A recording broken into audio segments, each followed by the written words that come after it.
how Shakur Stevenson took over Teofimo Lopez. Now I'm going to give the 3 easy tips how he dominated that fight on January 31st. We witnessed probably one of the greatest displays of boxing we have ever seen in our lives. The first tip is going to be footwork. The footwork was probably the most important thing that not a lot of people recognize. Not even the commentary over the fight recognized this. That the footwork of Shakur Stevenson was so slick, was so smooth. The way that he moved in and out of range and back and forth into the pocket to fight Teofimo Lopez in the void was one of one, literally. And I'm going to explain the footwork. Shakur Stevenson has this thing where his right foot is forward, right? And his left foot is back because he's a southpaw. Now, he will move his right foot forward and give the illusion that he's moving closer. And the whole time, because you're looking him in his eyes, the whole time you're thinking that he's getting closer. And so Teofimo Lopez will take a step forward and throw a punch. And all Shakur Stevenson has to do is move his left foot back, and it creates this massive void in between him and Teofimo Lopez, to the point where if Teofimo Lopez wants to land his shot, he has to take another step. And typically when he took this other step to try to land the shot, he ended up stepping over his lead foot. And when he stepped over his lead foot, what this did was fuck up his entire balance, his base, to where he's very compromised. Now I'm going to show that on video. For the kills.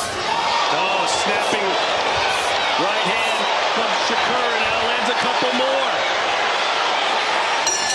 more. But he's kind of left out in the open for Shakur to land a quick cross, a quick hook, whatever he wanted to do to Teofimo Lopez, he could have done, literally, because he was out of position. Now, the second tip that I noticed was Shakur's jab was pinpoint accuracy.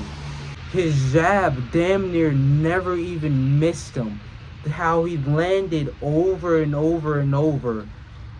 It kind of broke down Shakur. It kind of broke down Teofimo Lopez. And you can see it in his face during the post-fight interview, in the press conference after. I might even put a picture up. But there's all these sort of lumps in his face. His eyes are swollen. It was taken away from the vision of Teofimo Lopez, fucking him up to where he could barely see Shakur Stevenson in front of him. And when Shakur Stevenson's a super slick, a super quick fighter, you need that vision to see him moving. And it slowed down his entire reaction time. So the takeover was getting his vision taken away, was getting his stamina, his cardio, his power drained out of him through a simple jab being landed over and over and over. And it was probably Shakur's most powerful punch, more powerful than the hooks, more powerful than the uppercuts, more powerful than the crosses, more powerful than anything that Shakur has done, was the jab. And it was so precise, it broke down Teofimo perfectly. Now, the third and final tip that led to the destruction of Teofimo Lopez, led to him being taken over and ultimately dominated for 12 rounds, was the coaching. If you were watching in between the rounds where Teofimo Lopez is talking to his son, you're noticing that all he's saying is, you need to land, you need to punch him, you need to hit him. You're going to hate yourself after this. You're going to hate yourself. You need to fucking wake up. Where's your power? Where's your power? That's not any tips. That's not telling Teofimo Lopez, don't overextend yourself. Don't step over your right foot. Don't wait. Don't wait for Shakur Stevenson ever. Always lead with the action. When you jab, don't aim for the head. Go for the body. Shakur Stevenson, he's leaning back. It was his coaching that was fundamentally weak and kind of led to him not realizing the things that he should have and not making the adjustments that he was, because his dad is telling him, you're going to hate yourself after this. This is breaking down his spirit, breaking down his willpower to the point where all he's thinking is, I gotta win, not how do I win, not, okay, let me just continuously step forward with my lead foot instead of throwing my back foot over the lead and fucking up and compromising myself.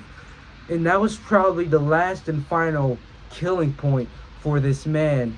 That coaching, the advice you were getting, that's kind of everything. You need that extra eye in to see what you don't see when you're in the ring. You're kind of just focused too much. You're in tune with the fight, and you're not really looking at everything that you need to look at.